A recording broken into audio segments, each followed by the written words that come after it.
Cuando los arqueólogos abrieron la última cámara sellada de 2 pilas, encontraron algo que no estaba en ningún texto académico. Los jeroglíficos en las paredes interiores no celebraban a ningún rey.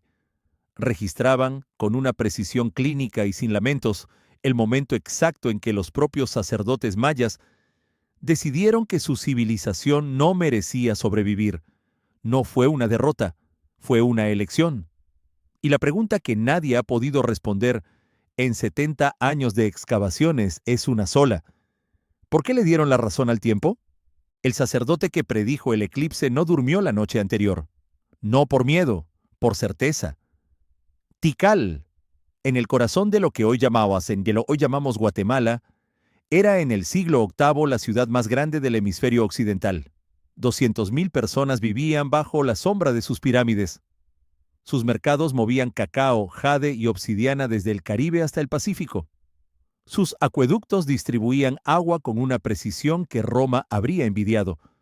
Y en la cima del templo primero, un hombre con la frente deformada desde la infancia, como señal de nobleza divina, observaba el cielo, con la misma confianza con que un carpintero mira su propio taller. Todo aquí me pertenece, todo aquí lo entiendo.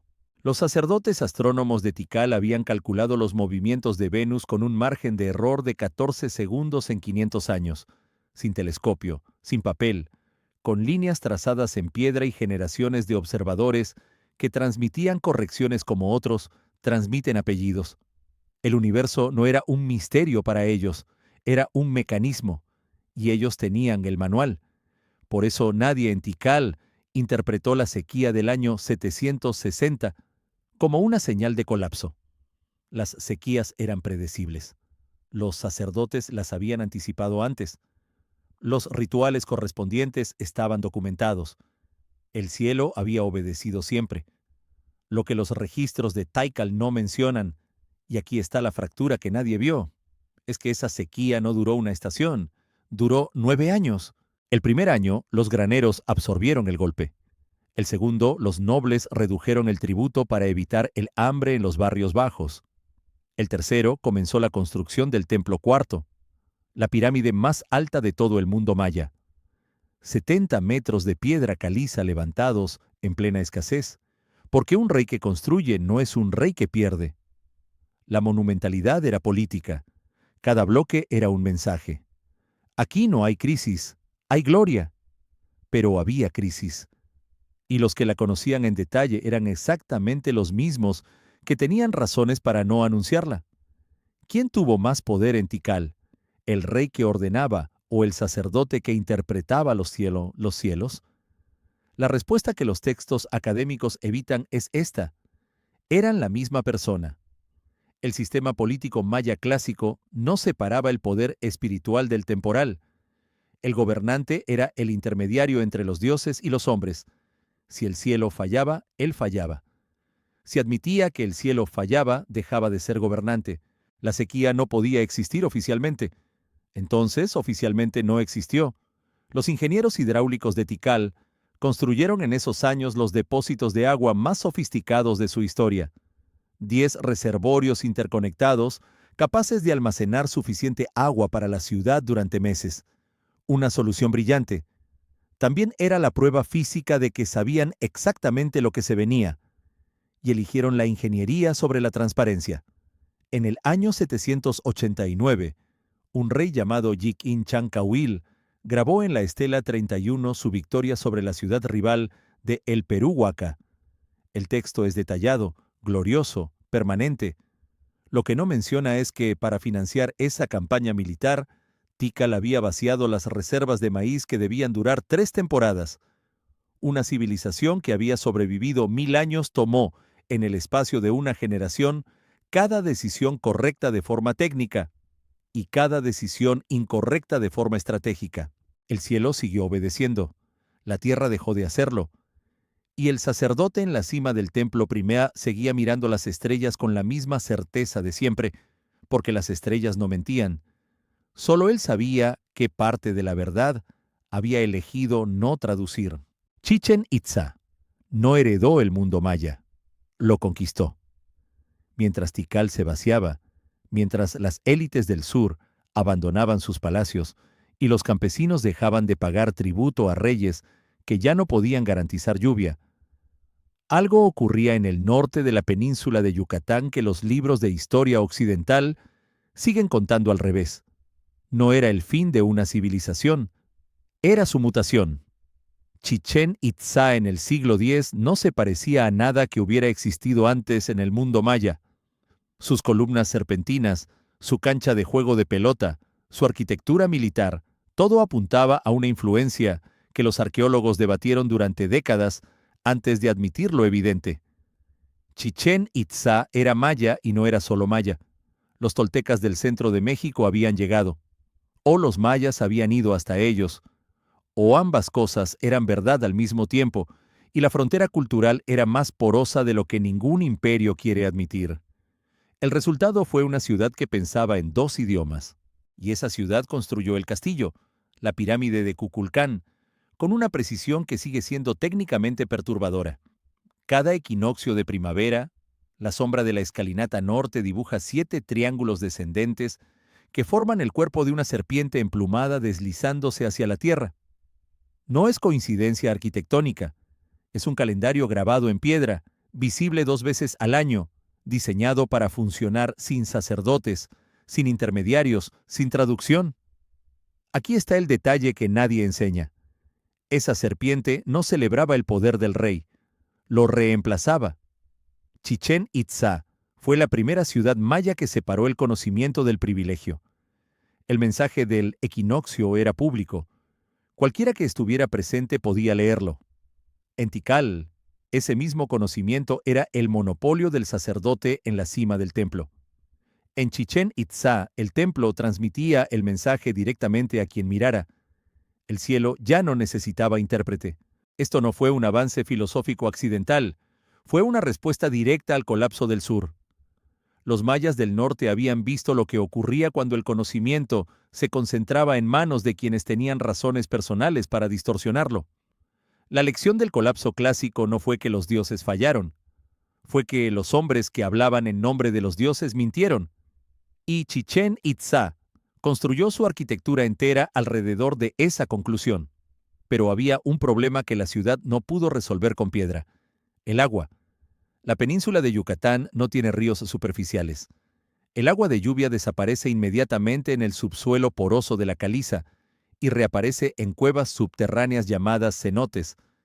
Chichén Itzá fue construida alrededor del cenote sagrado, un pozo natural de 60 metros de diámetro y 20 metros de profundidad. Era su única fuente garantizada de agua potable en la estación seca. También era su altar de sacrificios.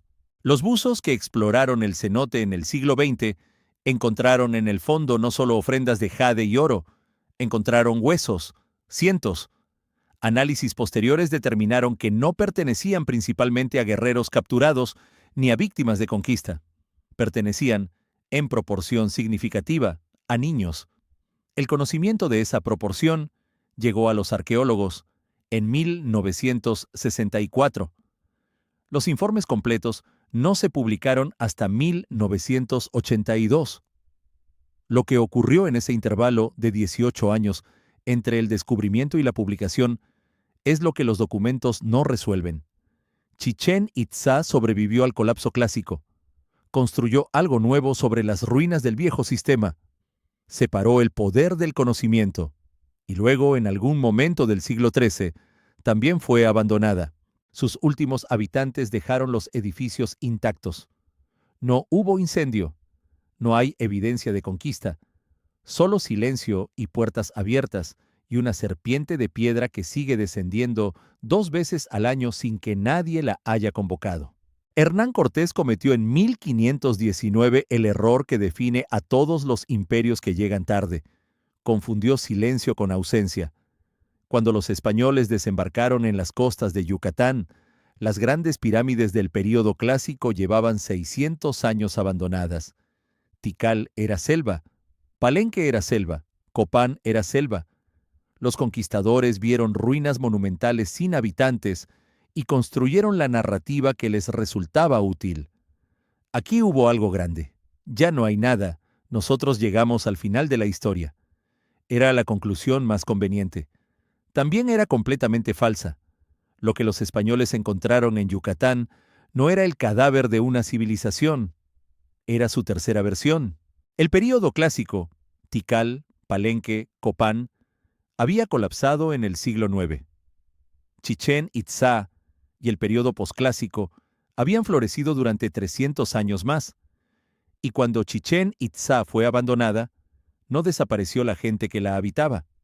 Se redistribuyó en docenas de ciudades, estado más pequeñas, más resilientes, más difíciles de destruir precisamente porque ninguna concentraba todo el poder en un solo punto. La civilización maya había aprendido 2 veces que la concentración mata, y la tercera vez eligió la fragmentación como estrategia de supervivencia. Los conquistadores llegaron a combatir un imperio centralizado. No encontraron uno. Encontraron algo mucho más difícil de vencer: una red. La conquista de los mayas duró 170 años. No es un dato que aparezca con frecuencia junto a la conquista de los aztecas, que tomó 2 años, o la de los incas, que tomó 40. 170 años. El último reino maya independiente, Tayasal, en el lago Petén Itzá de Guatemala, no cayó hasta 1697. Para ese momento, el virreinato de Nueva España llevaba casi 2 siglos de existencia. Tú crees que sabes cómo terminó el mundo maya, pero lo que sabes es cómo terminó su versión más visible. Aquí está el dato que reencuadra todo lo anterior. Cuando los españoles tomaron Tayasal, los sacerdotes mayas que habitaban la ciudad seguían usando el mismo sistema calendárico que los astrónomos de Tikal habían perfeccionado 900 años antes, no como reliquia, como instrumento activo. Las correcciones acumuladas durante casi un milenio de observación estaban intactas.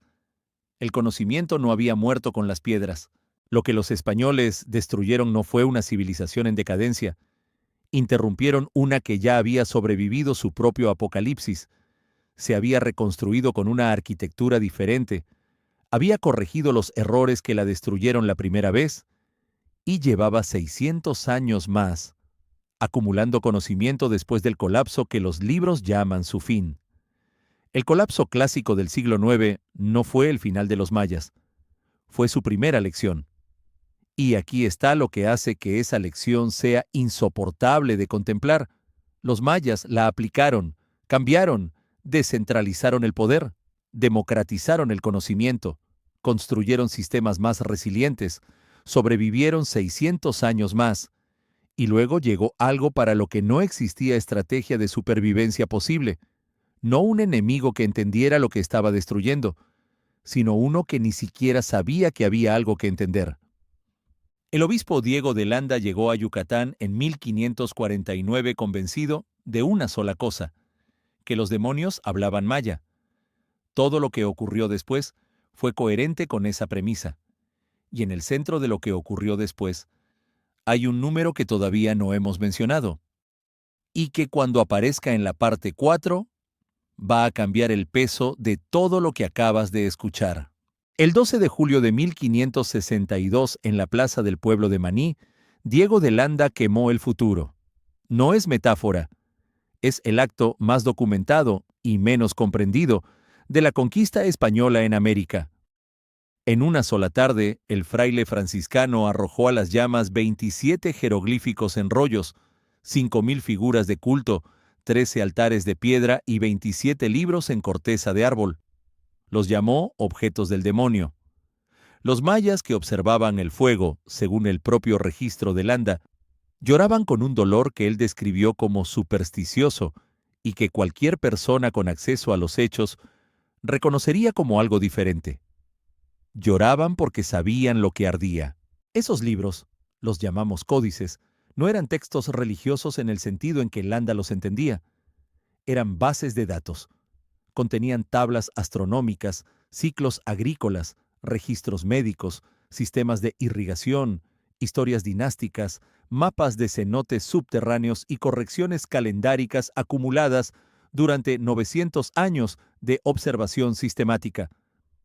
El conocimiento que el sacerdote de Tikal había usado para predecir eclipses con 14 segundos de margen de error en 500 años, estaba ahí, actualizado, corregido, preservado. En menos de 4 horas desapareció casi todo. Landa no era un ignorante. Era un hombre meticuloso, inteligente y absolutamente convencido. Había aprendido a leer jeroglíficos mayas con suficiente profundidad para entender que los textos no eran simplemente decorativos. Los quemó precisamente porque entendía su valor, y porque ese valor era, desde su perspectiva teológica, la prueba de su peligro. Aquí está el detalle que convierte este acto en algo más perturbador que la destrucción. Landa documentó lo que quemó. En su propio manuscrito, La relación de las cosas de Yucatán, describió el sistema de escritura maya con suficiente detalle para que, 300 años después, un joven lingüista soviético llamado Yuri Knorosov usara ese documento para descifrar los jeroglíficos que Landa había intentado borrar. El hombre que destruyó la biblioteca dejó el manual para reconstruirla. Knorosov publicó su descifrado en 1952. Los académicos occidentales lo ignoraron durante casi 20 años, no porque sus argumentos fueran débiles, porque era soviético, y la Guerra Fría decidía qué descubrimientos merecían existir. 4 códices sobrevivieron el fuego de Maní, 4 de una tradición que los propios mayas estimaban en cientos. Están hoy en Dresden, Madrid, París y Ciudad de México. Cada uno de ellos contiene exactamente el tipo de conocimiento que Landa describió como demoníaco: tablas de Venus, predicciones de eclipses, ciclos agrícolas vinculados a movimientos estelares. Es decir, los únicos libros que sobrevivieron prueban, con precisión matemática, que lo que ardió en Maní no era superstición. Ahora regresa al sacerdote en la cima del templo Primé de Tikal, el hombre que sabía que la sequía era real y eligió no anunciarlo, el hombre que construyó pirámides mientras los graneros se vaciaban, el hombre cuya certeza sobre el cielo era genuina y cuya distorsión de la tierra fue deliberada. El conocimiento que él protegió y distorsionó sobrevivió el colapso de Tikal, sobrevivió el abandono de Chichén Itzá, sobrevivió 170 años de conquista, llegó intacto hasta Maní, y allí, un hombre que también estaba absolutamente convencido de tener razón, tomó la misma decisión que el sacerdote de Tikal. Eligió qué parte de la verdad merecía sobrevivir. La diferencia es una sola. El sacerdote de Tikal preservó el conocimiento para usarlo. Landa lo destruyó para que nadie más pudiera. Y el fuego de Maní lleva ardiendo 460 años en cada pregunta que los arqueólogos no pueden responder porque la respuesta estaba en un libro que ya no existe.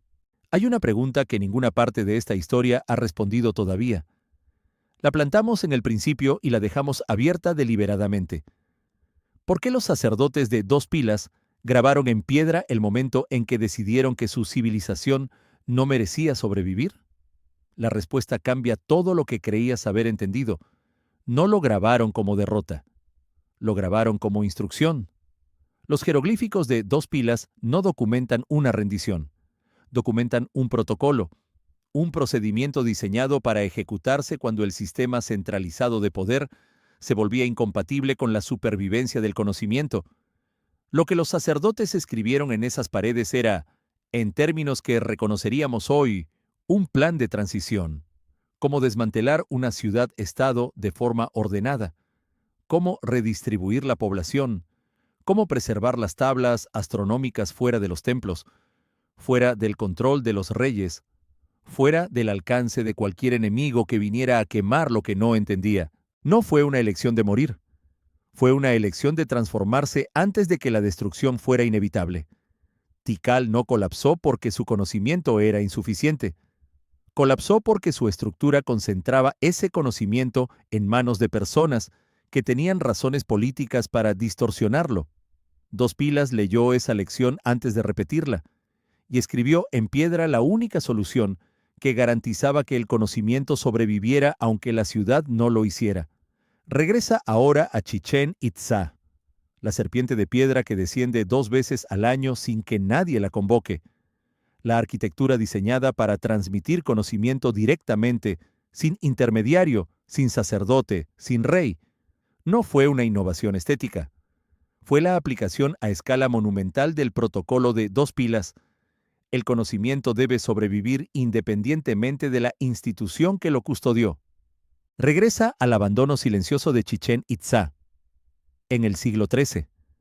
Puertas abiertas, edificios intactos, ninguna evidencia de conquista. Ahora ese silencio tiene una forma diferente. No fue una huida, fue otra transición ordenada. La tercera versión de la civilización maya eligió disolverse antes de que la concentración de poder volviera a crear las condiciones del colapso clásico, y luego regresa a Maní, al fuego de 1562. Landa creyó que quemaba el pasado de una civilización destruida. En realidad quemaba el manual de una civilización que había aprendido a sobrevivir su propia destrucción 2 veces. Lo que ardió no era historia, era tecnología. La tecnología de transformarse antes de colapsar, de descentralizar antes de que la concentración matara, de grabar en piedra lo que ningún rey debería poder retener. Pero no todo ardió. Hoy hay 7 millones de personas que hablan lenguas mayas como primera lengua. El quiché, el yucateco, el tzeltal, el tzotzil.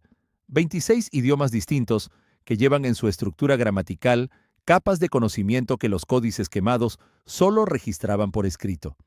Los lingüistas que trabajan con comunidades mayas contemporáneas encuentran en el vocabulario astronómico de hablantes rurales de Chiapas términos técnicos que no aparecen en ningún texto académico, pero que corresponden con precisión a fenómenos celestes que los astrónomos de Tikal documentaron hace 1200 años. El conocimiento no estaba solo en los libros, estaba en la lengua. Y la lengua no se quema, la civilización maya nunca desapareció. Ejecutó por tercera vez el protocolo de dos pilas. Se transformó en algo que el poder no pudiera identificar como amenaza ni destruir como símbolo. Se volvió invisible para los que solo buscaban pirámides. Y aquí, en el final, el sacerdote de Tikal adquiere un peso que la primera parte no podía darle todavía. Él no era el villano de esta historia. Era el síntoma, el sistema que lo creó, que hacía imposible separar el conocimiento del poder, que convertía la verdad en propiedad privada de quien necesitaba distorsionarla.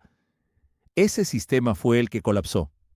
Y los que sobrevivieron aprendieron exactamente esa lección, y construyeron algo que no dependiera de ningún hombre con razones personales para mentir. Lo que los arqueólogos encontraron en dos pilas no era el epitafio de una civilización que se rindió. Era el borrador de todo lo que vino después.